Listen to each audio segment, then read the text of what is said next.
नमस्कार प्यारे विद्यार्थियों। आज का हमारा अध्यापन बिंदु है सूरदास के काव्य की प्रवृत्तियाँ। इससे पहले की हमारी वीडियो में हमारा अध्यापन बिंदु था सूरदास का जीवन परिचय।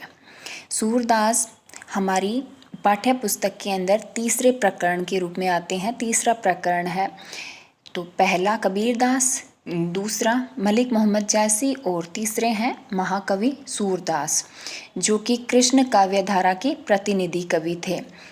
भक्ति काल के अंदर 4 काव्य धाराएं प्रचलन में थीं, जिसमें ज्ञानाश्रयी शाखा के प्रतिनिधि कवि कबीरदास, सूफी काव्य धारा के प्रतिनिधि कवि मलिक मोहम्मद जायसी और कृष्ण काव्य धारा के प्रतिनिधि कवि सूरदास, और कृष्ण काव्य के पश्चात राम काव्य धारा की प्रतिनिधित्व करने वाले कवि थे तुलसीदास, जो हम हमारे आगे की वीडियो में उनके बारे में जानेंगे। तो आज हमारा जो अध्यापन बिंदु है वो है सूरदास के काव्य की प्रवृत्तियाँ, यानी सूरदास के काव्य की कौन कौन सी विशेषताएं थी जो उन्हें कृष्ण काव्य का प्रतिनिधि कवि सिद्ध करती है। इनके काव्य के अंदर इनकी पहली विशेषता है, सूरदास के काव्य की प्रमुख विशेषता या प्रवृत्ति है पुष्टि मार्गीय भक्ति भावना। यद्यपि मध्ययुगीन कृष्ण काव्य के कवियों ने अपने अपने संप्रदाय के दर्शन, मत इत्यादि के अनुसार ही कृष्ण लीला का वर्णन किया है, परंतु समग्र रूप से देखा जाए तो यह पता चलता है कि इस काल में पुष्टि मार्गीय भक्ति के अनुरूप ही कृष्ण काव्य की अधिक रचना हुई है। पुष्टि मार्गीय भक्ति भावना में पुष्टि मार्गी भक्त होता है वो स्वयं को श्री कृष्ण के चरणों में समर्पित करके अपना सब कुछ भूल जाता है। जैसे गोपियाँ श्री कृष्ण के प्रति अपना समर्पण भाव दर्शाती है, गोपियाँ हैं वो श्री कृष्ण के प्रति पूरी तरह से समर्पित रहती है, तो यह सूरदास की पुष्टि मार्गीय भक्ति भावना है वो परिलक्षित होती है। उसके बाद अगला बिंदु है निर्गुण के स्थान पर सगुण ब्रह्म की स्थापना पर बल। सभी कृष्ण भक्त कवियों ने अधिकांश स्थलों पर निर्गुण ब्रह्म पर कम और सगुण ब्रह्म की स्थापना पर अधिक बल दिया है।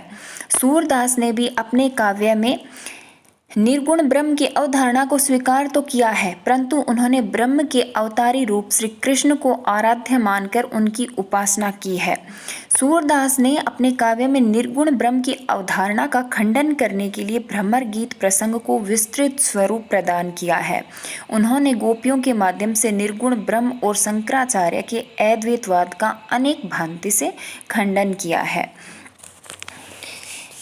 इनके काव्य की अगली विशेषता है श्री कृष्ण का मानवीय रूप व अवतारी रूप का चित्रण। भक्तिकालीन कृष्ण काव्य में कवियों ने श्री कृष्ण के 2 रूपों का ही चित्रण किया है, एक मानव रूप और दूसरा अवतार रूप। मानव रूप में श्री कृष्ण ने जन्म लेकर गोकुल में बाल लीला रचाई। मानव रूप में वे नंद यशोदा के पुत्र, ग्वाल बालों के सखा और गोपियों के प्रेमी है। सूरदास ने श्री कृष्ण के इस मानवीय रूप को आधार बनाकर उनकी लीलाओं का सविस्तार वर्णन किया है।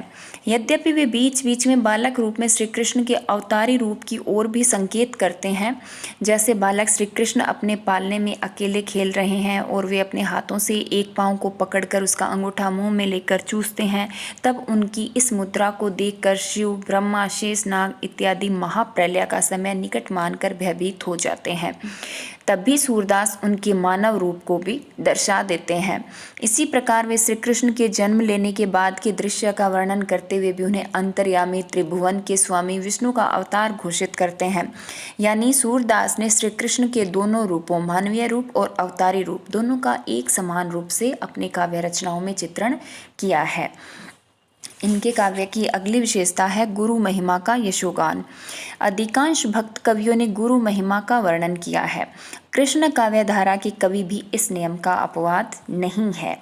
यद्यपि वे भवसागर से पार पाने के लिए श्री कृष्ण की कृपा को अनिवार्य मानते हैं, परंतु भक्त के मन में श्री कृष्ण की भक्ति, उनके प्रति प्रेम उत्पन्न करने, उसे सच्चा ज्ञान देने का सद्कार्य गुरु ही करता है। गुरु ही भक्त का सच्चे ज्ञान रूपी नौका पर सवार कराता है और उसकी भवसागर से पार उतरने में सहायता करता है।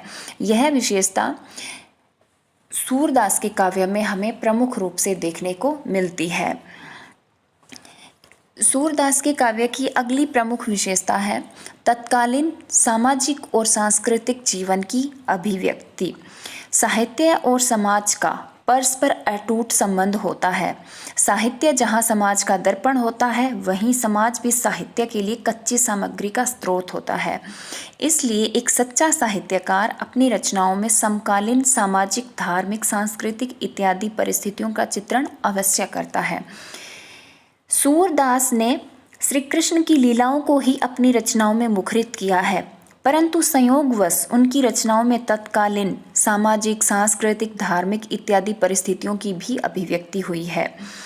जैसे वो अपने काव्य के अंदर कहते हैं कि तत्कालीन युग में अद्वैतवादियों और योग साधना का प्रमुख केंद्र काशी थी, यानी ये उनके समय की जो तत्कालीन परिस्थिति थी वो अपने काव्य के अंदर दिखाते हैं।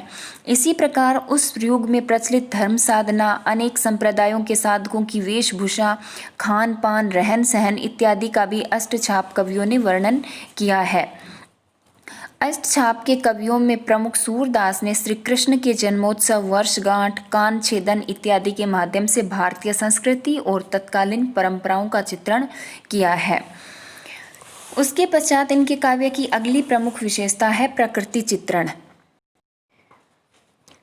श्री कृष्ण की जन्मभूमि और क्रीड़ा स्थल ब्रजभूमि रही है और यह क्षेत्र अपने प्राकृतिक सौंदर्य के लिए विख्यात रहा है। ऐसी दशा में सभी कृष्ण भक्त कवियों ने अपनी रचनाओं में प्रकृति चित्रण को विशेष महत्व दिया है। विशेषकर सूरदास ने अपने काव्य में प्रकृति का अनेक रूपों, आलंबन रूप, उद्दीपन रूप, दूती रूप और उपदेशिका रूप, मानवीकरण रूप इत्यादि में चित्रण किया है। सूरदास द्वारा प्रकृति का आलंबन रूप में वर्णन अत्यंत ही मनोभावन है, यानी अपने हृदय को आकर्षित करता है। नायक नायिका के मिलन के अवसर पर प्राकृतिक सौंदर्य जहाँ अत्यंत अद्भुत रूप में सामने आता है, वहीं विरहावस्था में प्राकृतिक पदार्थ विरह अग्नि को दुगुना कर देने वाले प्रतीत होते हैं। इनके काव्य की अगली विशेषता है रीति तत्वों का समावेश। कृष्ण काव्य के अधिकांश कवियों में सूरदास, नंददास इत्यादि ने रीति तत्वों को अपनी रचनाओं में सम्मिलित किया है। सूरदास की रचना साहित्य लहरी एक प्रमुख रीति ग्रंथ है। अनेक विद्वानों ने साहित्य लहरी को रीति ग्रंथों का पहला ग्रंथ माना है। साहित्य लहरी में भले ही श्री कृष्ण व राधा की लीलाओं का वर्णन हुआ है, परंतु उसमें मुख्यतः नायिका भेद और अलंकारों को स्पष्ट किया गया है।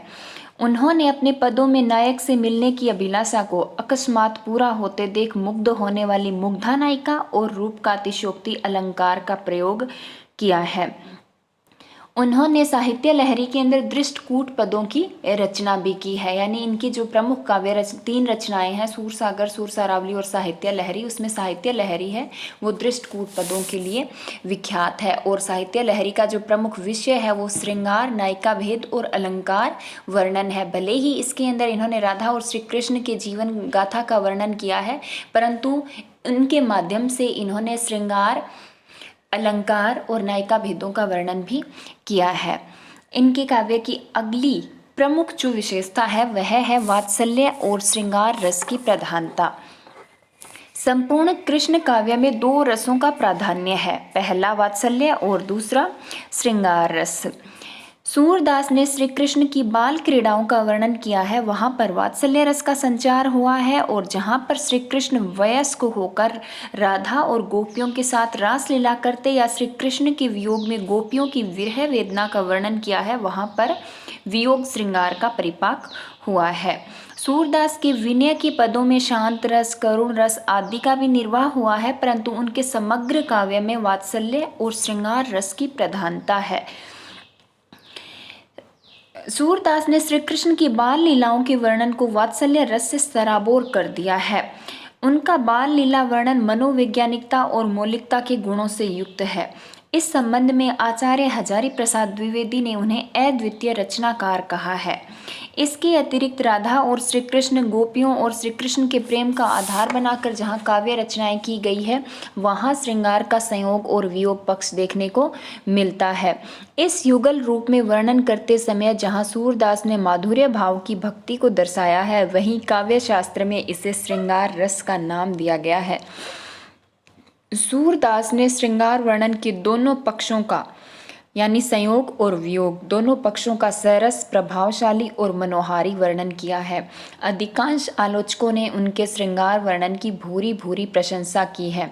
आचार्य शुक्ल ने तो यहाँ तक कहा है कि हिंदी साहित्य में श्रृंगार का रस राजत्व यदि किसी ने पूर्ण रूप से दिखाया है तो वह है सूरदास। संक्षेप में कहा जा सकता है कि सूरदास में वात्सल्य और श्रृंगार रस का प्राधान्य है। उनके काव्य की अगली प्रमुख विशेषता है मुक्तक काव्य रूप।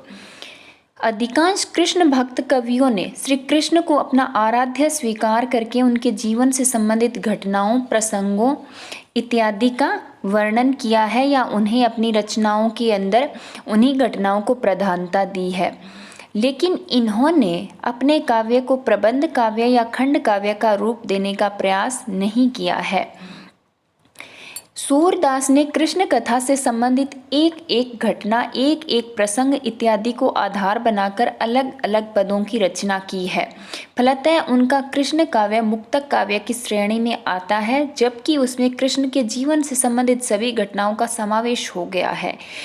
कृष्ण काव्य के सभी पद अपने आप में स्वतंत्र है और उनमें भावों की तीव्रता विद्यमान है। तो जो कृष्ण काव्य परंपरा है, जो सूरदास ने सूरसागर, सूरसारावली और साहित्य लहरी जैसे ग्रंथों की रचना की है, वो खंड काव्य, महाकाव्य की श्रेणी में नहीं आते हैं, वो मुक्तक काव्य की श्रेणी में आते हैं। यानी आपसे पूछा जाए कि सूरसागर का काव्य रूप कौन सा है या सूरसारावली का काव्य रूप कौन सा है, तो इसका उत्तर होगा मुक्तक काव्य, यानी मुक्तक काव्य रूप है। इसमें महाकाव्य और खंड काव्य के लक्षण देखने को नहीं मिलते हैं। इनके काव्य की अगली विशेषता है ब्रज भाषा का प्रयोग। सूरदास ने अपने काव्य में ब्रज भाषा को ही काव्य भाषा के रूप में प्रयुक्त किया है।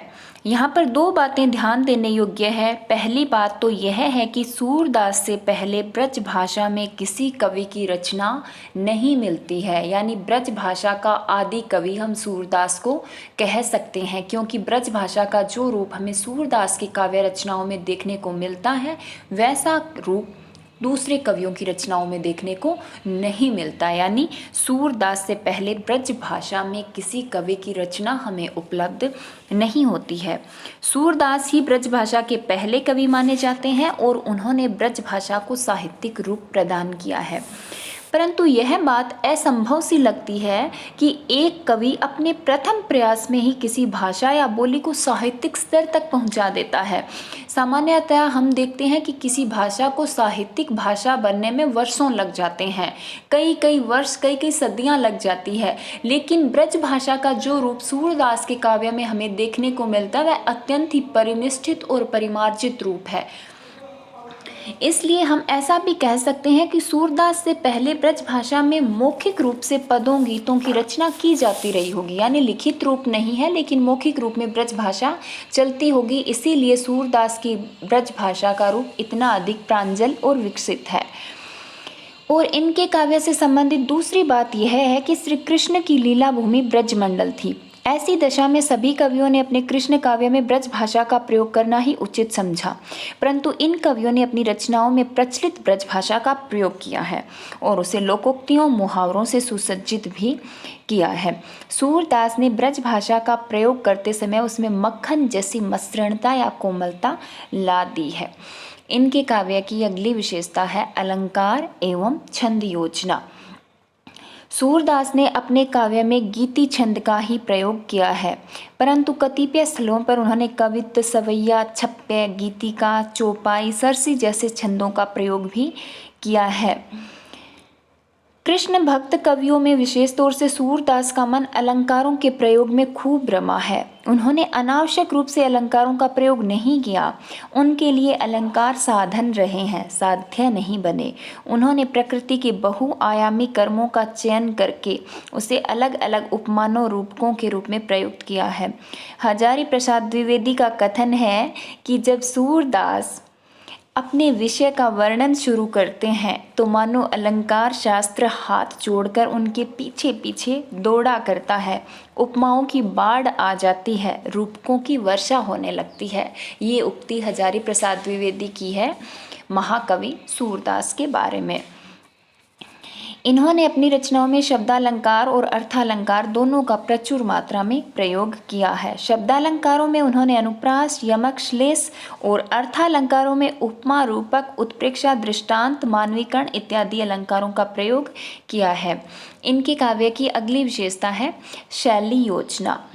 सूरदास ने मुख्य रूप से गीति शैली को अपनाया है, क्योंकि ये श्रीनाथ जी के मंदिर में कीर्तन मंडली के साथ गाया करते थे, परंतु कहीं कहीं उन्होंने वर्णन शैली, संबोधन, संवादात्मक, भावात्मक, विचारात्मक इत्यादि शैलियों का भी प्रचुर प्रयोग किया है। तो ये थी सूरदास के काव्य की प्रमुख विशेषताएं। अब हम हमारे जो अगली वीडियो होगी आपके इस प्रकरण सूरदास प्रकरण से संबंधित, उसमें हम सूरदास के वात्सल्य और श्रृंगार वर्णन की चर्चा करेंगे। धन्यवाद।